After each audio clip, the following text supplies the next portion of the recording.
Et bien bonjour à tous, j'espère que vous allez bien. On se retrouve aujourd'hui sur Pokémon Master pour le combat des maîtres de cette semaine. Donc le troisième combat des maîtres, mode élite, 12 500 points. On a déjà réussi les deux précédents, des deux dernières semaines précédentes. Donc est-ce qu'on va faire un jamais 203? On verra ça tout de suite. Je mettrai des timecodes dans la description comme à chaque fois. Et sur ce, écoutez, on attaque directement. Alors le combat des maîtres de cette semaine, qu'est-ce qu'il nous propose en termes de difficulté, en termes de faiblesse plutôt? Alors on va avoir Olga faiblesse plante, Aldo faiblesse sol, Agatha faiblesse ténèbres, Peter faiblesse dragon et le maître Blue en faiblesse poison. Alors je m'attendais à ce qu'il y ait une faiblesse insecte, honnêtement j'avais bien envie de faire une petite expérimentation sur la faiblesse insecte. Ça sera très certainement la semaine prochaine, donc il y aura une expérimentation de team insectes pour la semaine prochaine, évidemment on verra, vous verrez bien.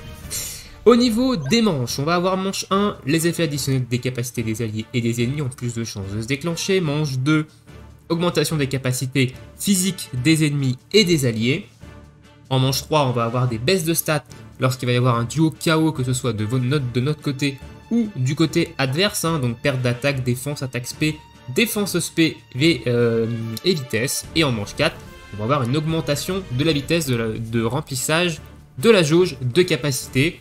Ok, bon, pas des manches qui sont très contraignantes, on n'a pas le timer avant la capacité duo qui est divisé par 2 par exemple, qui peut être un peu contraignant, mais sinon, donc, globalement, ça va bien se passer. Alors, l'augmentation des dégâts physiques, donc la manche 2, on va le garder pour Agatha, très certainement, soit Agatha, soit Aldo, mais je pense qu'Agatha, elle va plutôt taper SP, donc ça va moins l'avantager d'utiliser cette manche 2 sur Agatha, alors qu'Aldo, il y a quand même de fortes chances qu'il ait des duos qui tapent, des Pokémon qui tapent physique, donc ça va peut-être plus l'avantager.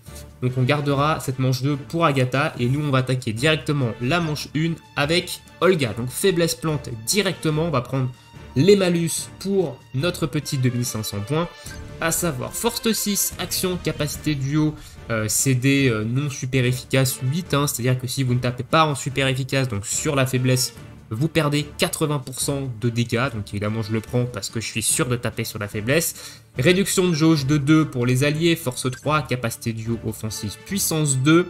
On va avoir force 2, attaque 5, début régénération, ça je le mets, j'ai assez de force de frappe pour passer outre la petite régénération qui se font, donc je le mets, capa offensive 1, on va prendre ici attaque 3, force 1, et ce sera tout. Voilà, donc beaucoup encore de malus qui sont très offensifs pour la team adverse, la force, les attaques, attaque SP, le soin, tout ça, les capacités duo offensives, donc c'est, il faut avoir une très très grosse force de frappe, et ça tombe bien parce qu'en plante, on a cette force de frappe. Alors, on pourrait partir comme ça, honnêtement, on n'a pas de faiblesse feu, donc on pourrait garder Mortimer OO dans la team, mais j'ai pas envie de jouer Junko, voilà, j'ai envie de jouer un autre duo que j'ai validé lors d'un dernier combat des maîtres de type plante, à savoir Badabouin, voilà. J'ai envie de jouer Badabouin, donc on va jouer Badabouin, qui était un duo très très intéressant. Donc OO sous le soleil n'a pas forcément d'intérêt ici, mais c'est un très gros support. On n'a pas de... Voilà, on n'a pas spécialement de faiblesse feu, donc on va garder la team comme ça. On verra bien comment ça va se passer. Je pourrais prendre évidemment Torterra en termes de duo plante, mais gardons un petit peu plus la sécurité, entre guillemets, avec un gros support. Allez, c'est parti. On va quand même mettre le soleil parce que OO, il a des effets sous le soleil. Meganium a des effets également sous le soleil, donc on va pas s'en priver.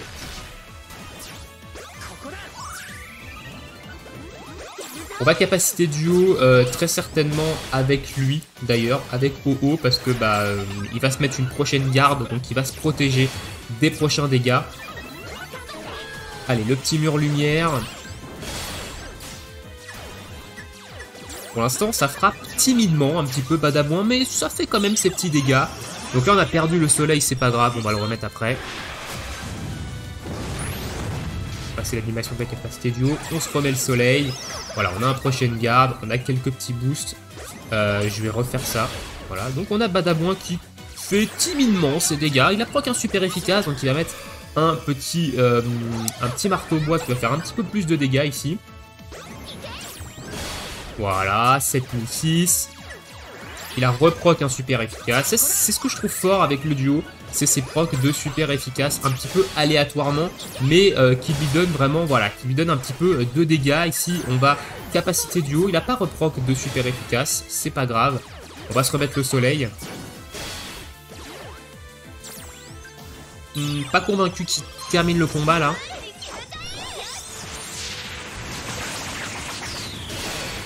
Non, il aurait eu un super efficace, je pense qu'il aurait terminé le combat. Donc on prend du éboulement. On va remettre le soleil, ici on va prendre un vent-glace, je vais soigner Badabouin en prévision. On va mettre un mur lumière.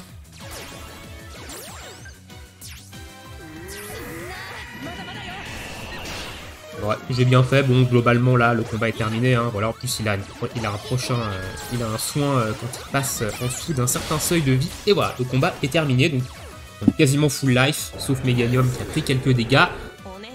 Mais bon, c'était plutôt tranquille. En même temps, OO, ça reste quand même un excellent support, hein. Il fait quand même un très bon taf en termes de supportant. Donc premier combat faiblesse plante, c'est passé en 2500 points, j'avais pas spécialement de doute. Là sur ce combat des maîtres, honnêtement, j'ai pas spécialement de doute, hein. J'ai des teams qui sont plutôt opti dans la plupart des faiblesses, donc ça devrait bien se passer. Même Poison, hein, qui a level up depuis l'arrivée de Millie et Nostanfer. On est parti Agatha du coup pour cette manche 2 avec l'augmentation des dégâts physiques. Donc on part en team ténèbres. Celle-ci, je vais enlever Royal Mask et Inferno. On va prendre un autre type ténèbres qui frappe également sur le physique. Alors non, il n'est pas type ténèbres, même s'il frappe ténèbres, il n'est pas type ténèbres, c'est Serena. Voilà. Serena et Amphinobi, il est en plateau ici, Shuriken, donc on va le changer, on va mettre en centrifugifle. Je vérifie que je sois bien en boost physique, oui, et on a Sol à côté. C'est parti. Donc là, ça devrait bien se dérouler, hein. Ici, ma team ténèbres, elle a pris quand même un très gros step-up avec les deux Amphinobi. Donc ça devrait très bien se passer globalement. Et Absol, hein. Absol c'est extrêmement fort, hein.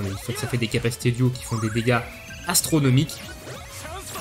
Allez, là on fait de la centrifugif avec tout le monde. Oh, ok, ça commence comme ça d'entrée de jeu, hein. D'entrée de jeu, on prend la sauce. Ok, donc là on a un full peur quasiment. C'est plutôt intéressant. Reflet S qui va nous permettre de mettre la zone ténèbres, la capacité duo avec Absol et le combat est terminé. Voilà. Et je vous spoil un petit peu, hein, le combat globalement il est terminé, hein.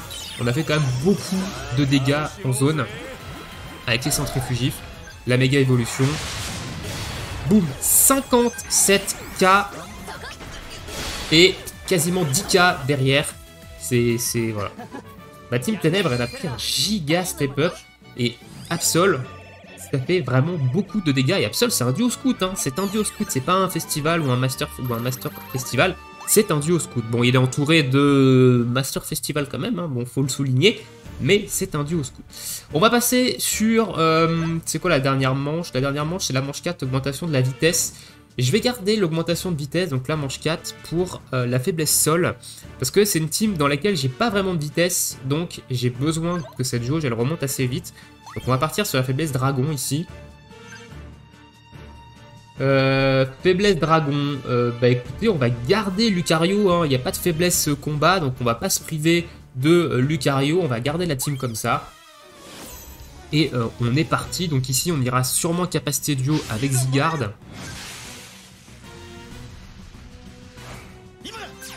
Allez, let's go.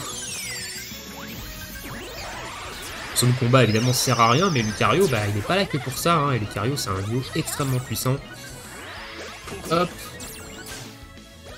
Donc pas besoin de faire de muscle plus, sachant que Lucario, avec son onde vide et son plateau, nous met +1 en critique à chaque fois qu'il fait une onde vide, hein. Voilà, donc pas vraiment besoin à ce niveau-là. On va capacité duo avec Zygarde directement. Là, on va attendre de prendre un coup, parce qu'on va prendre un Draco souffle, donc on va pouvoir proc Aura Sphère S. Je vais passer l'animation, évidemment. Voilà, hein, les dégâts de Zygarde, c'est quand même quelque chose de plutôt intéressant. Donc là, on a une Spatio Rift qui part. Tu fais Des petits dégâts. Allez, on se débloque Aura Sphère S.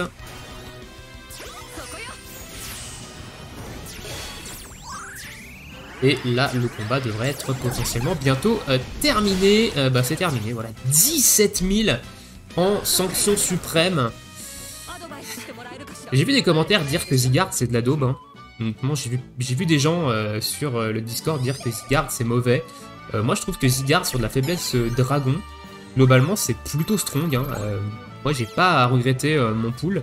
Honnêtement, mais bon, après ça c'est chacun ses goûts et ses couleurs, mais moi je trouve que c'est plutôt un bon duo hein, et qui fait vraiment le taf. Aldo, maintenant pour finir ce conseil 4 avec la faiblesse sol. Alors, ma petite team sol, où es-tu, où es-tu, où es-tu? Elle est là.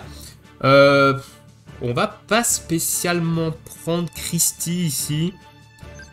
Je vais prendre un support qui va peut-être vous surprendre. Je vais prendre la Pyrène.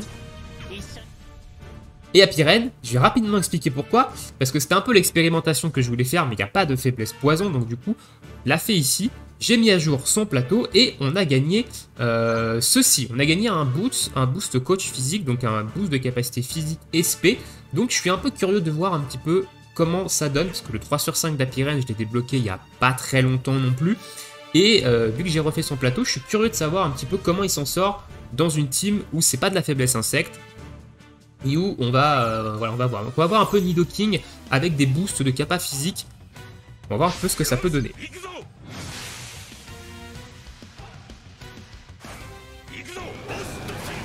Allez, let's go. On a notre petite accélération compteur, ok, c'est très bien. Donc là on va faire la défense. On va mettre le souhait sol. On va Sismo max.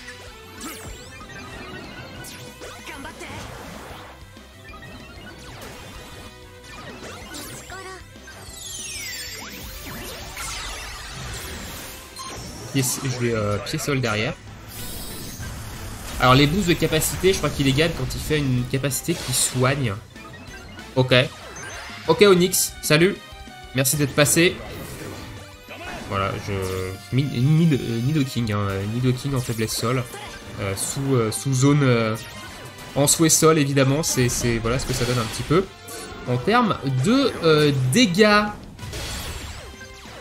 Allez, capacité de duo derrière, c'est parti. Je prends ces petits dégâts quand même. On va faire un appel aux soins ici. Je vais remettre le souhait sol qui va s'en aller. Alors là, on va faire une capacité duo. Je sais pas trop si ça va terminer le combat. Alors, le duo de droite va forcément y passer parce qu'il est quasiment dans le mal. Mais le duo de gauche, j'ai un petit doute. Non. Voilà. C'était quasiment sûr, honnêtement. On a fait une attaque qui soigne et là on a gagné le boost capacité. C'était ce que je voulais voir un petit peu avec cette Apirène et voilà 14 000 sur Nidoking, donc c'est très efficace, ça c'est très intéressant honnêtement. Alors il pourra l'utiliser potentiellement qu'une fois parce que je crois que son appel aux soins on peut le faire qu'une seule fois et je sais pas si j'ai des récup PPC dessus, donc à voir. Mais pour l'instant, Aron et Apirène, je suis plutôt satisfait de ce qu'il apporte en 3 sur 5.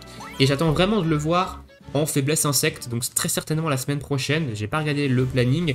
On verra ça. C'est parti, le maître. Dernière ligne droite pour ce combat des maîtres. Alors, faiblesse poison. Poison, on va taper plus sur le physique.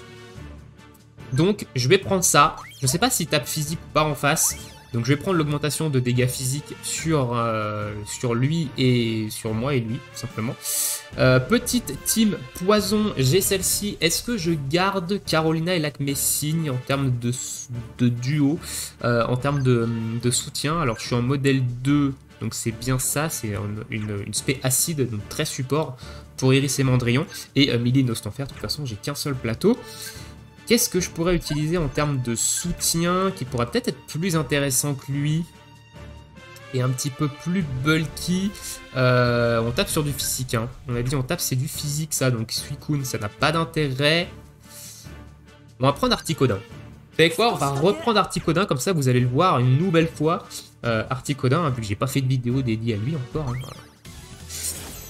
Donc on va reprendre Articodin, qui est un support extrêmement intéressant. Hein. Et on va voir un petit peu ce que tout ça donne. Alors c'est parti, habit de pouvoir et on va se booster tout ce petit monde. On va faire regard glaçant S. Derrière, donc là on va mettre acide. Crochet venin. On va capacité duo ici avec Articodin pour le boost du 6X.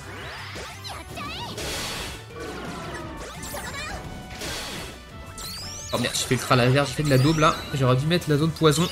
Je me suis trompé de. J'ai fait un misclick. C'est pas grave, ça devrait quand même le faire. Allez, on fait un habit de couloir. Ok, bon, bah, le tra laser.